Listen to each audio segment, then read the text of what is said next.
सारंगपुर के ग्राम बलोड़ी में पेड़ काटने की बात को लेकर मामूली सी बात में तूल पकड़ लिया। मामला इतना बढ़ गया कि खूनी संघर्ष में बदल गया। महिलाओं की लड़ाई इतनी बढ़ी कि दोनों पक्षों की महिलाएं घायल हो गईं। इसमें एक महिला, इसकी उम्र लगभग 60 साल होगी, उसके सर पर डंडों से वार किया गया, इससे कि वह गंभीर रूप से घायल हो गई है और सर में खून तेजी से बहने लगा। उनका बुजुर्ग महिला का कहना है, क्या राजपूत होना कोई गुनाह है? क्या? दोनों पक्षों के आरोप प्रत्यारोप के बाद सारंगपुर थाने में एफआईआर की गई, लेकिन फिर भी वह कार्रवाई से संतुष्ट नहीं है। आइए जानते हैं दोनों पक्षों की बातें। सारंगपुर के पास क्या क्या हुआ फिर बता दीजिए। पेड़, वो लोग पेड़ काटने आए थे। कौन लोग?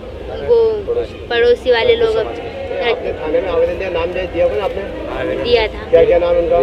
वीरेंद्र सिंह और नेपाल सिंह। जाति? जाति राजपूत। क्या हुआ फिर? उन्होंने, हमने पेड़ काटने से मना, वो पेड़ काटने आए थे, हमने मना किया तो उन्होंने हमारे साथ मतलब गाली वाली दी।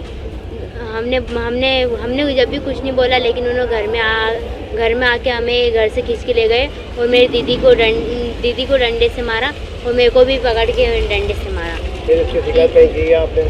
कि पुलिस थाना सारंगपुर में की शिकायत। क्या इसके बाद कोई कार्रवाई वगैरह? नहीं, कुछ भी नहीं हुआ। किन किन को चोट है आपने? मेरी बड़ी सिस्टर को सिर में चोट आई है, 60 टाके लगे, और मेरे को उंगली में और ने की हाथ में चोट आई है। मेरी मम्मी को भी हाथ में चोट आई है। ये सिविल अस्पताल सारंगपुर हॉस्पिटल में। कितने दिन हो गए अभी तक? 3 दिन हो गए। अभी तक कोई कार्रवाई नहीं हुई? पड़ोसी हैं राजपूत समाज के, पेड़ काटने के बहाने से वहाँ पे आए और उनको पेड़ काटने से मना किया तो गाली गलौज करने लगे और उनके घर की महिलाएं भी आ गई, वो भी गाली गलौज करने लगी। अगर इतने पर भी नहीं माने, फिर ये हमारे घर से जो बाहर निकली तो इनको डंडे से उन्होंने पकड़ के मारा है। लेडीज़ों ने पकड़ा, एक लेडीज़ उनके ऊपर गुड़िया के ऊपर बैठ गई, एक ने उसको पकड़ा और दूसरे व्यक्ति ने उसको मारा। इसके बाद जैसे ये घटना के वीडियो वगैरह भी बनाए आपने? घटना के वीडियो बनाने लगा छोटा बालक, तो उसको उसके हाथ से मोबाइल छुड़ा लिया, थोड़ा सा वीडियो बना है और उसको हाथ पकड़ के वो छोटी वाली बहन को गड्ढे में फेंकने के लिए जा रहे थे। क्या शिकायत की आपने इसके बाद? हमने इस मामले पर फिर अंकल जी और आंटी जी और ये दोनों बहनें वहाँ थाने पे गए, इसके पीछे हम भी गए, तो वहाँ पर हमने शिकायत दर्ज करवाई और पुलिस वालों ने वहाँ जाने के बाद में हमें हॉस्पिटल भेज दिया कि आप मेडिकल करवा के आओ, उसके बाद आपकी एफआईआर करेंगे। अभी तक कोई कार्रवाई? एफआईआर करी, उसमें भी उन्होंने नॉर्मल धारा लगाई ताकि जो अपराधी है वो ज़्यादा उनके ऊपर वो कार्रवाई ना कर सके। आज 3 दिन हो गए, आज तक कोई कार्रवाई उन्होंने नहीं करी है। जैसे आज सांसद जी को आपने ज्ञापन सौंपा, क्या मांग की उसमें? सांसद जी से हमने यही मांग की कि उचित कार्रवाई करे और सच के साथ में हमारा न्याय करें, अपराधियों को उचित दंड करें और उनको कारावास में डालें।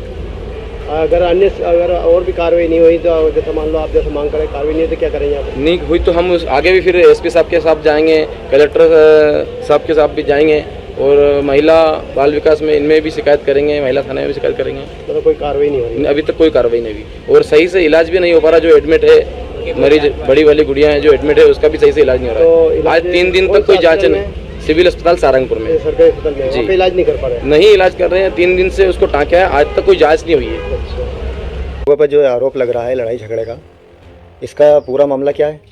सर, ये 3 सालों से करीबन ये झगड़ा चल रहा था। हमारी 40 साल से वो जगह हमारी है। ये लोग अभी आए थे 2-3-4 साल से रहने के लिए आए, तभी से हम लोग को परेशान कर रहे थे। कभी झाड़ लगा देना सर, कभी पेड़ पौधे के छोटे छोटे वो लगा देना, और जब उनसे मना करो तो सर गाली गलौज करते थे, बहुत बदतमीजी से बात करती थी। उसकी माँ गायत्री, उसकी दोनों लड़कियाँ शिवानी और मनीषा सर। और इसके बाद में उसके जो पिता से जब हम लोग कभी कोई किसी से बुलवाएं तो वो इतनी गंदी गली गलौज बोलते थे हमारे दरवाजों पे आके, गेट के पास में, बहू बेटियों के सामने बहुत ज़्यादा। तो हम लोग तो सर घर से बाहर निकलना ही नहीं चाहते थे कि इनकी कौन मुँह लगे। उस दिन भी सर सुबह के करीबन 8 साढ़े 8 बजे की बात हुई है, सोमवार का दिन था। मैं अपने बच्चों के लिए घर पे अंदर टिफिन बना रही थी। मेरे सासू काम करते रहते हैं बाहर का छोटा मोटा, तो कचरा फेंकने गए थे। तो जैसे एक दिन पहले उन्होंने बोल ही दिया, तो गर्मियों में भी जब एक बार वो डंडा उठाया था तो बीच बचाव हो गया था सर। उस दिन भी उसकी लड़की ने, निशा ने, सभी ने जैसे करके कचरा डालने लगे तो पीछे से वार किया तो इनके सिर में लग गया। हम लोग कोई भी नहीं थे बाहर मेरी ककिया सासू थी, वो भी काम कर रहे थे। तो वो गए बचाने के लिए, तो उनकी जो दूसरी बेटी है मनीषा, वो जाके मेरी ककिया सासू को पकड़ लिया, और उसकी जो माँ है सर गायत्री, उसने जाके और सिर पे डंडा मार दिया। तीनों माँ बेटी वो एक साथ थी, ठीक है। तब तक मेरा देवर उधर से निकल के आया, वो अपनी जगह की साफ सफाई करते हुए, तो उनने आके सर ऐसे करके दूसरा डंडा सिर पे झेल लिया। 3-4 5 टाँके आए हुए हैं सर। अगर एक डंडा और पड़ जाता तो क्या था इन बूढ़े इंसानों में।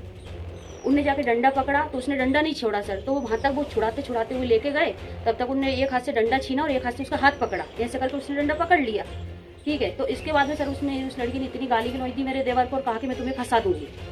पूरा सर बहुत सारे लोग थे देखने वाले, कोई बीच बचाव करने नहीं आया, सब लोग बाहर से देखते रहे। तब तक ये वहाँ पे गिर गए, मेरी काके सासू को के भी उसने बाल पकड़ लिए। ठीक है, तब तक मेरे देवर ने जैसे तैसे डंडा छीना, फिर वो लोग छोड़े उन लोगों ने।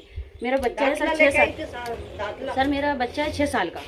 वो आया दौड़ लगा के कि पापा पापा मम्मी मम्मी उठो। सर मेरे हस्बैंड घर में सो रहे थे कि वो दादी साहब को तो मार दिया, उनके सिर में से खून निकल रहा है। जैसे ही सर घबरा के मेरे हस्बैंड बाहर पहुंचे तब तक तो वो लोग रिपोर्ट करने के लिए जा चुके थे, इनको मार कूट के।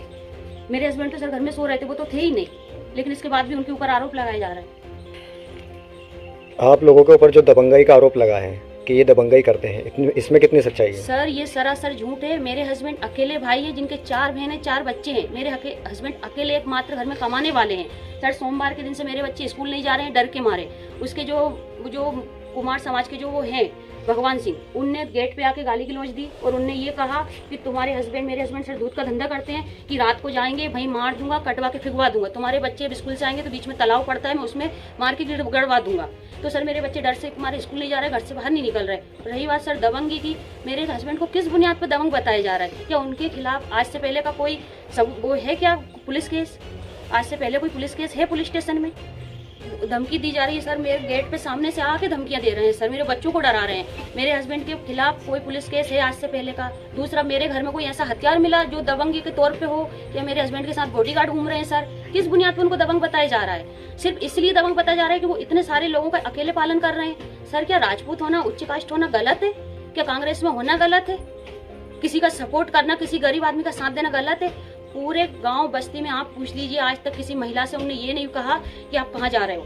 जो उनके ऊपर इतना गंदा आरोप लगाया जा रहा है सर कि इनको घर में घुस के पीटा। अगर मेरे हस्बैंड ने घर में घुस के पीटा, सुबह सर 8:30 बजे हर गांव का माहौल है, सब लोग बाहर रहते हैं, कोई बीच बचाव करने क्यों नहीं आया सर? कहाँ गए थे सब लोग? पेड़ काटने का जो आरोप लगा है वो कितना सच है? सर वो सरासर झूठा और गलत आरोप है। आप चल के देख लीजिए, पेड़ बाकायदा वहीं खड़े हैं। हम तो पेड़ लगाने वालों में से, हमारे पास जमीन जायदादों में भी सर पेड़ है, हम काटने वाले नहीं है। और ये सिर्फ महिला का एक वो छोटा सा झगड़ा था जिसमें आदमियों को लिखवा दिया गया है बेमतलब प्लानिंग के तौर पे।